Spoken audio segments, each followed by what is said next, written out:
Il était une fois, dans un pays magique, un loup très malin, une méchante sorcière et un énorme géant, gigantesque. Ces trois créatures abominables avaient très mauvaise réputation dans le monde magique des forêts épaisses et sombres, des lacs profonds et des châteaux enchantés. Cette histoire va vous raconter la vie d'une de ces créatures. Il s'agit du loup très rusé.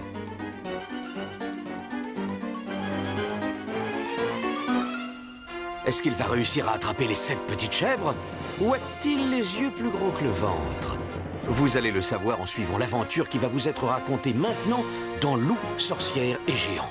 Aujourd'hui, le loup et les 7 petites chèvres. Il était une fois une très gentille maman chèvre qui vivait avec ses 7 enfants dans une jolie petite maison juste à la lisière de la forêt. Un jour, maman chèvre a entendu ce que disaient des bûcherons qui passaient devant sa fenêtre. Ils parlaient d'un loup qui chassait dans la forêt. Les loups aiment beaucoup les chèvres, et particulièrement les petits bien tendres.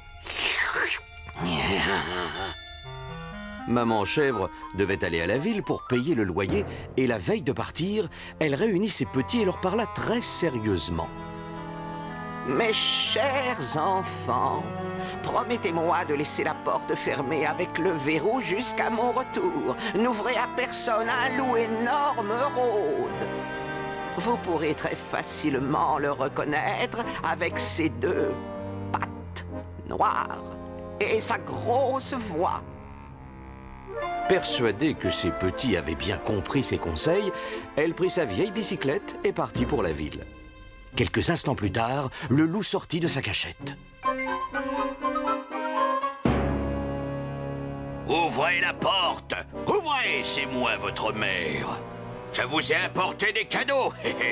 C'était la grosse voix dont avait parlé la maman. Il se souvenait de ses paroles. Pas question.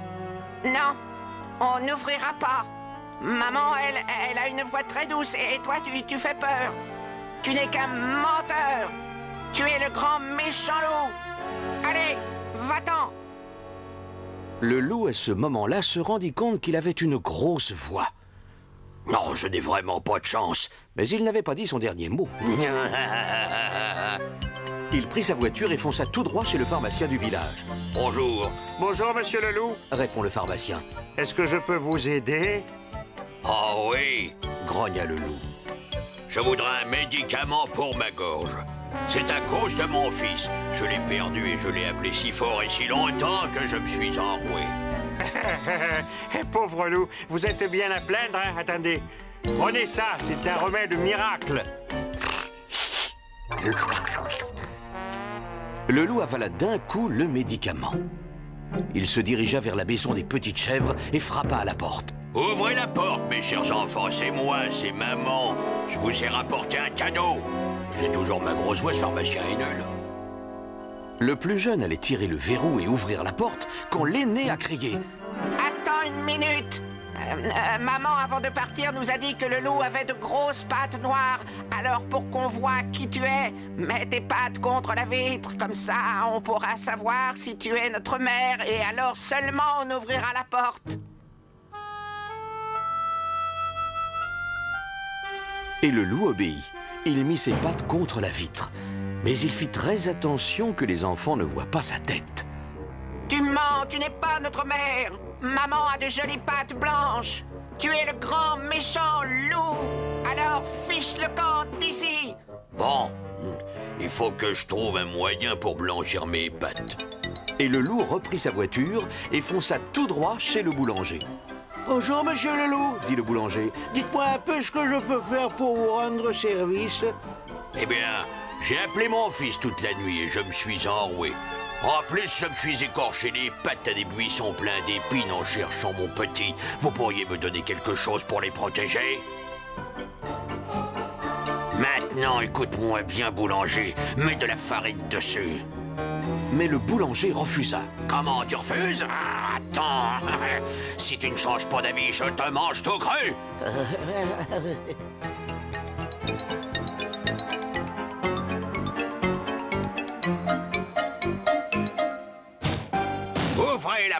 porte, ouvrez, c'est moi votre mère. Je vous rapporte des petits cadeaux. Commence par nous montrer tes pattes. 2 énormes pattes blanches apparurent à la fenêtre. Cette fois, on te croit. D'accord, maman, on va t'ouvrir. Ils n'avaient pas plutôt tiré le verrou que les enfants se rendirent compte de l'erreur terrible qu'ils venaient de faire. Ah, Ils avaient devant eux le loup le plus effrayant du monde. Ah Les petits s'enfuirent dans la maison.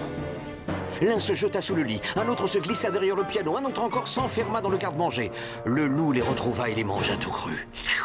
Tous furent dévorés, sauf le plus jeune qui réussit à se cacher dans la vieille horloge du grand-père.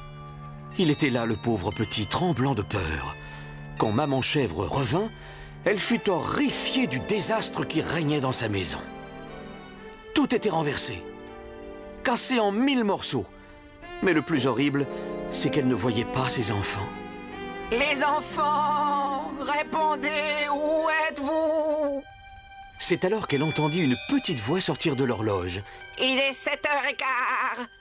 Oh, Maman Chèvre ouvrit l'horloge maman, et le petit bondit dans ses bras en lui racontant toute l'histoire. Maman Chèvre était complètement anéantie par la ruse du loup et la disparition de ses enfants.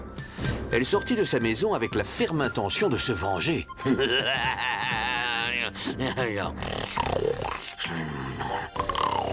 Sur son chemin, elle trouva le loup adossé à un arbre et qui dormait profondément. Elle s'approcha tout doucement de lui, en faisant attention de ne pas le réveiller. Quand tout d'un coup, elle aperçut des mouvements bizarres, comme des choses qui bougeaient dans le ventre du monstre. ah, Est-ce que par hasard, ce loup glouton aurait avalé tout cru ses enfants? Ah! Est-ce qu'il serait encore vivant? vite, Dit-elle à son biquet. va me chercher ma grosse paire de ciseaux de couture et rapporte aussi du fil et une aiguille. Quand la maman eut ses ciseaux, elle commença à ouvrir le gros ventre du loup. Ah, Et les petites chèvres sautèrent dehors. 1, 2, 3, 4, 5, jusqu'à la dernière. Toute la famille fut réunie autour du loup, qui dormait toujours. Chut, dit Maman Chèvre. les enfants, allez me chercher quelques grosses pierres. On va donner une bonne leçon au loup. Je crois qu'il s'en souviendra longtemps. Maman Chèvre mit les pierres dans l'estomac du loup. Et elle referma le ventre avec le fil et l'aiguille.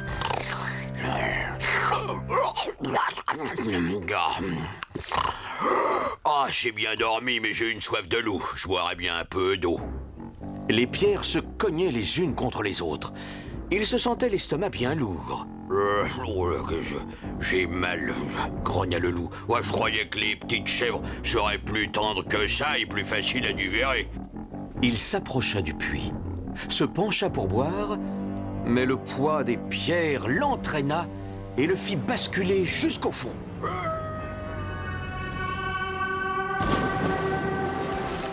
Le grand méchant loup n'a plus jamais fait peur à la maman chèvre ni à ses enfants. Plus jamais ils n'ont eu à ouvrir à un inconnu.